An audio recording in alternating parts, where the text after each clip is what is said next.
ಗುರುಬ್ರಹ್ಮ ಗುರುವಿಷ್ಣು ಗುರುದೇವೋ ಮಹೇಶ್ವರ ಗುರು ಸಾಕ್ಷಾತ್ ಪರಬ್ರಹ್ಮ ತಸ್ಮೈ ಶ್ರೀ ಗುರುವೇ ನಮಃ.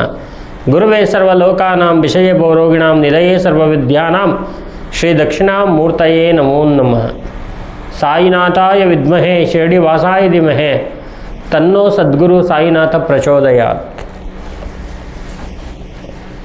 ಈ ಇಡೀ ಬ್ರಹ್ಮಾಂಡದಲ್ಲೇ ಗುರುವಿನ ಸ್ಥಾನ ಅತೀ ಅಗ್ರಗಣ್ಯವಾಗಿರ್ತಕ್ಕಂಥದ್ದು. ಅದರಲ್ಲೂ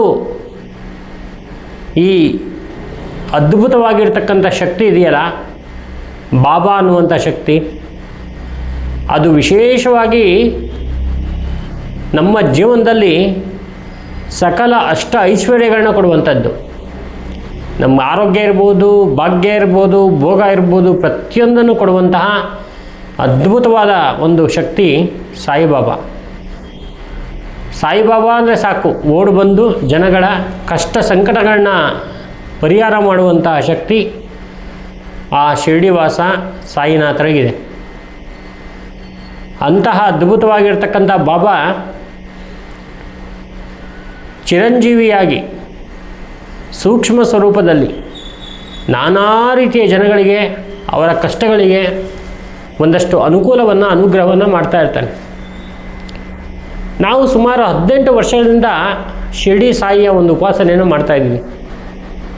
ನಮ್ಮದೊಂದು ಸಣ್ಣದಾಗಿರ್ತಕ್ಕಂಥ ಒಂದು ಸಂಸ್ಥೆ, ಒಂದು ಆಫೀಸನ್ನು ಮಾಡ್ಕೊಂಡಿದ್ವಿ. ಅಲ್ಲಿ ಸಾಯಿಬಾಬಾದ ಒಂದು ಚಿಕ್ಕದೊಂದು ಮೂರ್ತಿಯನ್ನು ಇಟ್ಕೊಂಡಿದ್ವಿ. ಪ್ರತಿದಿನ ಗುರುವಾರ ಸಾಯಿನಾಥರಿಗೆ ವಿಶೇಷವಾಗಿರ್ತಕ್ಕಂಥ ಒಂದು ಹೂವು, ಹಣ್ಣು, ಒಂದು ದೀಪ ತಪ್ತಾನೇ ಇರಲಿಲ್ಲ. ಆ ಥರ ಒಂದು ಕಷ್ಟ ಕಾಲದಲ್ಲೂ ಆ ಥರ ಒಂದು ಪೂಜೆಯನ್ನು ಮಾಡ್ಕೊಂಡು ಬಂದ್ವಿ. ನಮ್ಮ ಎಲ್ಲ ಕೆಲಸಗಳನ್ನು, ನಮಗೆ ಕೊಟ್ಟಿರ್ತಕ್ಕಂಥ ಎಲ್ಲ ಜ್ಞಾನಗಳಿಗೂ ಕಾರಕರು ಯಾರು ಅಂದರೆ ಆ ಸಾಯಿನಾಥ ಒಬ್ಬನೇ. ಅಂತಹ ಶಿರಡಿ ನಿವಾಸಿಯಾಗಿರ್ತಕ್ಕಂಥ ಆ ಸಾಯಿಬಾಬಾ ಸಾಕಷ್ಟು ಜನರಿಗೆ ವಿಶೇಷ ಪರಿಹಾರಗಳನ್ನ ಮಾಡಿಕೊಟ್ಟಿದ್ದಾನೆ. ಹಿಂದೆ ಸುಮಾರು 15 ವರ್ಷದ ಹಿಂದೆ ಒಬ್ಬರು ದಂಪತಿಗಳು ನನ್ನ ಹತ್ರ ಬಂದಿದ್ದರು. ಬಂದಾಗ, ಗುರುಗಳೇ, ನಾವು ತುಂಬ ಕಷ್ಟದಲ್ಲಿದ್ದೀವಿ, ನಮ್ಮ ಮೇಲೆ ಏನೋ ಒಂದು ಪ್ರಯೋಗ ಮಾಡಿದ್ದಾರೆ, ಮನೇಲಿ ಪದೇ ಪದೇ ಪದೇ ಬಿದ್ದು ತೊಂದರೆ ಆಗ್ತಾಯಿದೆ, ಭಾರಿ ಅನಾನುಕೂಲ ಆಗ್ತಾಯಿದೆ, ನನ್ನ ಕೈಲಿ ಆಗ್ತಾಯಿಲ್ಲ, ಬಹಳ ಕಷ್ಟಪಡ್ತಾಯಿದ್ದೀವಿ ಗುರುಗಳೇ, ದಯವಿಟ್ಟು ನಮ್ಮನ್ನು ಕಾಪಾಡಿ, ನೀವಲ್ಲದೆ ನಮ್ಗೆ ಇನ್ಯಾರೂ ಇಲ್ಲ, ಕಾಪಾಡಿ ಅಂಥೇಳಿ ನನ್ನ ಹತ್ರ ಬಂದಿದ್ದರು.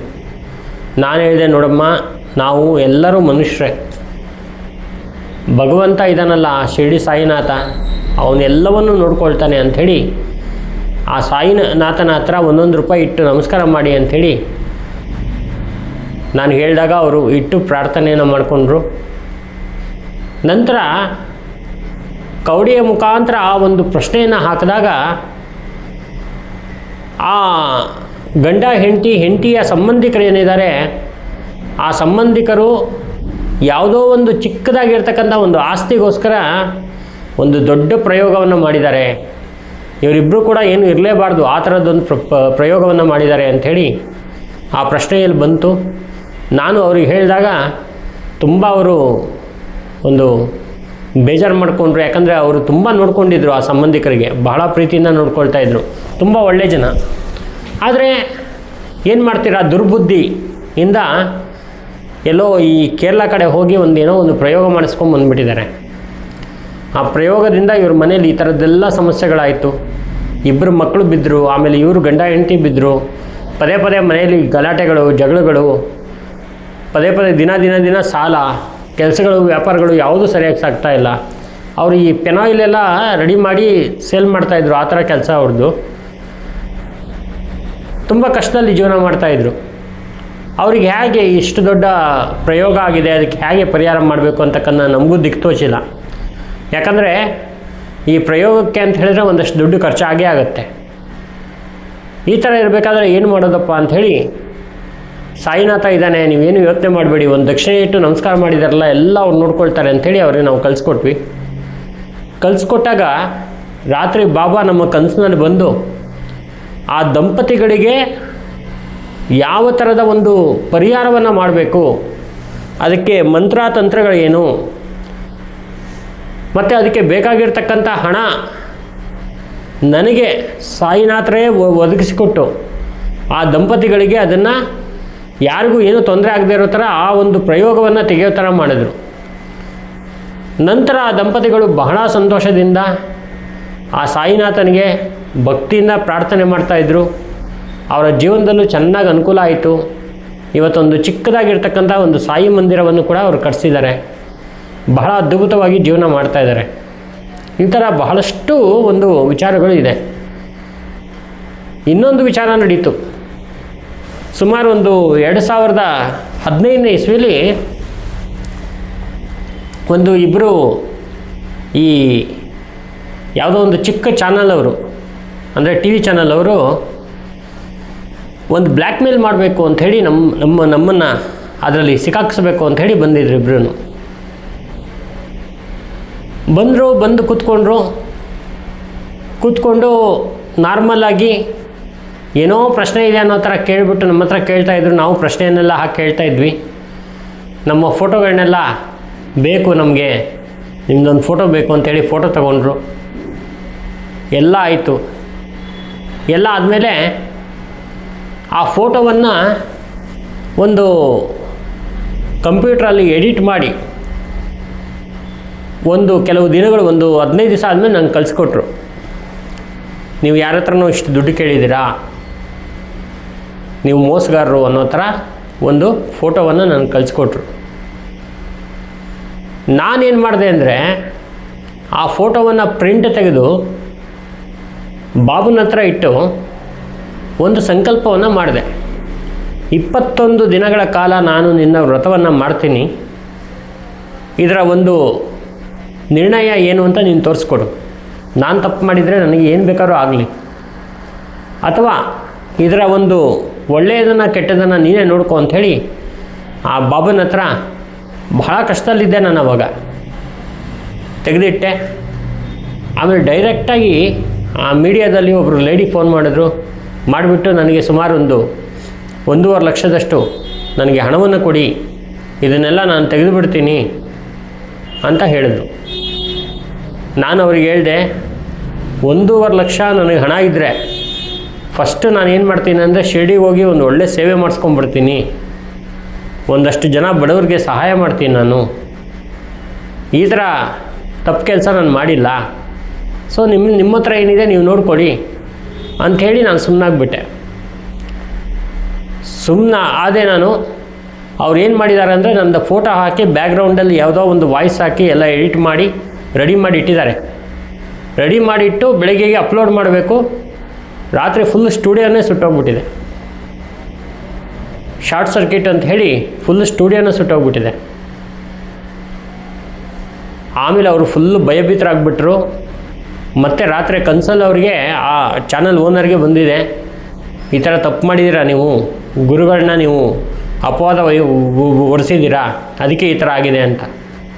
ಕೂಡಲೇ ನಂಗೆ ಅವರು ಫೋನ್ ಮಾಡಿದ್ರು, ನಮ್ಮ ತಪ್ಪಾಯಿತು ಗುರುಗಳೇ, ನಾವು ಬರ್ತಾಯಿದ್ವಿ ನಿಮ್ಮ ಹತ್ರ, ದಯವಿಟ್ಟು ಒಂದು ಅವಕಾಶ ಕೊಡಿ ಅಂಥೇಳಿ ನನ್ನ ಹತ್ರ ಬಂದು ಹಣ್ಣು ತೆಂಗಿನಕಾಯಿ ಎಲ್ಲ ತೊಗೊಂಬಂದು ಶಾಲೆಲ್ಲ ಒದಿಸಿ ಹಣ್ಣೆಲ್ಲ ಕೊಟ್ಟು ಕಾಲಿಗೆ ನಮಸ್ಕಾರವನ್ನು ಮಾಡಿ ತುಂಬ ಪರಿಪರಿಯಾಗಿ ಬೇಡ್ಕೊಂಡ್ರು. ನಾನು ಹೇಳಿದೆ, ನೋಡಿ 21 ದಿವಸದ ವ್ರತ ಇಟ್ಟಿದ್ದೀನಿ, ಇವತ್ತಾಗಿ 3 ದಿವಸ ಆಗಿದೆ. ಇವಾಗ ನಾನು ಅದನ್ನು ಕಂಪ್ಲೀಟ್ ಮಾಡ್ತೀನಿ. ಆ 21 ದಿವಸ ಮುಗಿಯೋದ್ರೊಳಗಡೆ ನೀವು ಫಸ್ಟ್ ಶಿರ್ಡಿಗೆ ಹೋಗಿ ಬನ್ನಿ, ಅಲ್ಲಿ ಬೇಡ್ಕೊಳ್ಳಿ, ಸಾಯಿನ ಬೇಡ್ಕೊಳ್ಳಿ, ಇಲ್ಲಾಂದರೆ ನಿಮ್ಮನ್ನು ಬಾಬಾ ಕ್ಷಮಿಸಲ್ಲ ಅಂದಾಗ ಅವ್ರು ಹೋಗಿ ಶಿರ್ಡಿಗೆ ಹೋಗಿ ಬಂದಮೇಲೆ ಅವ್ರಿಗೆ ಸ್ವಲ್ಪ ಚೆನ್ನಾಗಾಯಿತು. ಮೊನ್ನೆ ಸುಮಾರು ಒಂದು 6 ತಿಂಗಳ ಹಿಂದೆ ಸಿಕ್ಕಿದ್ರು. ಒಂದು ಚಿಕ್ಕದಾಗಿ ಯೂಟ್ಯೂಬ್ ಚಾನಲ್ ಮಾಡಿದ್ದೀನಿ, ಗುರುಗಳೇ ನಿಮ್ಮದೊಂದು ಸಂದರ್ಶನ ಬೇಕು ನನಗೆ ಅಂತ ಕೇಳಿದರು.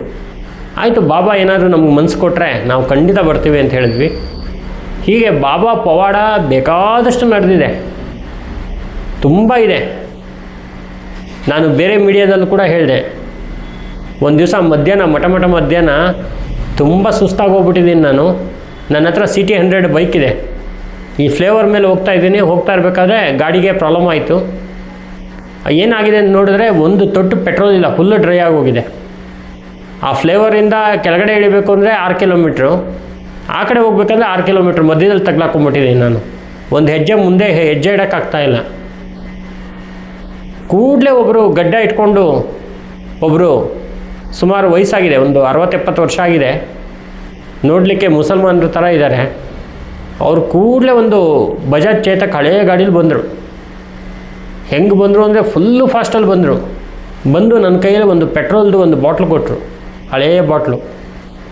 ಆ ಪೆಟ್ರೋಲನ್ನು ಗಾಡಿಗೆ ಹಾಕ್ಕೊಳ್ಳಿ ಅಂದರು. ನಾನು ಹಾಕಿದೆ. ಅವರಲ್ಲಿ ಇದ್ದಿದ್ದು ಒಂದು ಬಾಟ್ಲ್ ನೀರು ಕೊಟ್ಟರು, ಹೊಸದು, ಮುಚ್ಚಳ ಇನ್ನೂ ಓಪನ್ ಆಗಿಲ್ಲ. ಅದು ಹೆಂಗೆ ಕೊಟ್ಟರು ಅಂದರೆ ಎರಡೂ ಕೈಲಿ ಇಟ್ಕೊಂಡು ಗುರುಗಳಿಗೆ ಯಾವ ಥರ ಕೊಡ್ತಾರಲ್ಲ ಆ ಥರ ಕೊಟ್ಟರು ಅವರು. ಅದನ್ನು ನಾನು ಸ್ವೀಕಾರ ಮಾಡಿಕೊಂಡೆ. ನಿಮಗೆ ಮುಂದೆ ನಾನು ಈ ಪೆಟ್ರೋಲನ್ನು ಮತ್ತು ನೀರಿನ ದುಡ್ಡನ್ನು ಕೊಡ್ತೀನಿ, ಬನ್ನಿ ಅಂಥೇಳಿ ನಾನು ಕರೆದೆ. ಅವರು ಆಯಿತು ಅಂಥೇಳಿ ಆಶೀರ್ವಾದ ಮಾಡೋ ಥರ ಕೈ ತೋರಿಸಿ, ನಾನು ಗಾಡೀಲಿ ಕೂತ್ಕೊಂಡಿದ್ದೀನಿ, ಅವರು ಹಿಂದೆ ಇದ್ದಾರೆ. ನಾನು ಸ್ಟಾರ್ಟ್ ಮಾಡಿ ಮುಂದೆ ಹೋಗಿದ್ದೀನಿ, ಹಿಂದೆ ಅವರು ಅದೃಶ್ಯ ಆಗಿಬಿಟ್ಟಿದ್ದಾರೆ, ಕಾಣಿಸ್ತಾನೇ ಇಲ್ಲ. ನಾನು ಮತ್ತೆ ರಿವರ್ಸಲ್ಲಿ ಬಂದೆ ವಾಪಸ್ಸು, ನೋಡೋಣ ಅವ್ರಿಗೆ ಅಂತ, ಎಲ್ಲೂ ಕಾಣಿಸ್ತಿಲ್ಲ. ಆವಾಗ ಅಂದ್ಕೊಂಡಿದ್ದೇನೆಂದರೆ ಬಾಬಾ ಪವಾಡ ನಡೆದಿದೆ. ಯಾಕಂದರೆ ನಾನು ಅವಾಗ ಸಾಯಿನಾಥ ಅಂತ ಹೇಳ್ತಾ ಇದ್ದೆ. ಸೊ ಬಾಬಾ ಪವಾಡ ನಡೆದಿದೆ ಅಂಥೇಳಿ ಅಂದೆ. ಇದನ್ನು ಸುಮಾರು ವರ್ಷಗಳ ಹಿಂದೆ ಸಾಕಷ್ಟು ಮೀಡಿಯಾಗಳಲ್ಲಿ ಹೇಳಿದ್ದೀನಿ. ಸೊ ಇವತ್ತು ನಿಮಗೆ ಈ ಬಾಬಾ ಪವಾಡ ಮಾತಾಡ್ತಾ ಇರಬೇಕಾದ್ರೆ ನಿಮಗೂ ಇದರ ಒಂದು ಪರಿಚಯ ಆಗಲಿ ಅಂತ ಹೇಳ್ತಾ ಇದ್ದೀನಿ. ಸಾಯಿನಾಥರನ್ನು ಭಕ್ತಿಯಿಂದ ಶ್ರದ್ಧೆಯಿಂದ ಯಾರು ಬೇಡ್ಕೋತಾರೋ ಅವರ ಸಕಲ ಸಂಕಷ್ಟಗಳು ನಿವಾರಣೆ ಆಗುತ್ತೆ. ಬಹಳ ಅದ್ಭುತವಾಗಿರ್ತಕ್ಕಂಥ ಪವಾಡ ಶಿರ್ಡಿ ಕ್ಷೇತ್ರವಾಸಿಯಾಗಿರ್ತಕ್ಕಂಥ ಸಾಯಿನಾಥನಲ್ಲಿ ನಡೆಯುತ್ತೆ. ಈ ಒಂದು ಪವಾಡದ ಬಗ್ಗೆ ಇನ್ನೂ ಸಾಕಷ್ಟು ಮಾಹಿತಿಗಳಿದೆ. ಇನ್ನೂ ಯಾವಾಗಲಾದರೂ ನಾವು ಈ ಯೂಟ್ಯೂಬ್ ವಿಡಿಯೋನ ಮಾಡಿದಾಗ ಅದ್ರ ಬಗ್ಗೆ ನಾನು ಹಂಚ್ಕೊಳ್ತೇನೆ. ಇನ್ನು ಮುಂದಿನ ವಿಡಿಯೋ ಇನ್ನೊಂದು ಅದ್ಭುತವಾಗಿರ್ತಕ್ಕಂಥ ವಿವರ ನಿಮಗೋಸ್ಕರ. ಈ ಒಂದು ವಿಡಿಯೋ ನಿಮ್ಗೆ ಇಷ್ಟ ಆದರೆ ಲೈಕ್ ಮಾಡಿ, ಶೇರ್ ಮಾಡಿ, ಸಬ್ಸ್ಕ್ರೈಬ್ ಮಾಡಿಕೊಳ್ಳಿ. ಈ ಕನ್ನಡ ಆಸ್ಟ್ರೋ ಮೀಡಿಯಾ ಚಾನಲನ್ನು ಬೆಳೆಸ್ತಾ ಇರಿ. ನಮಸ್ಕಾರ.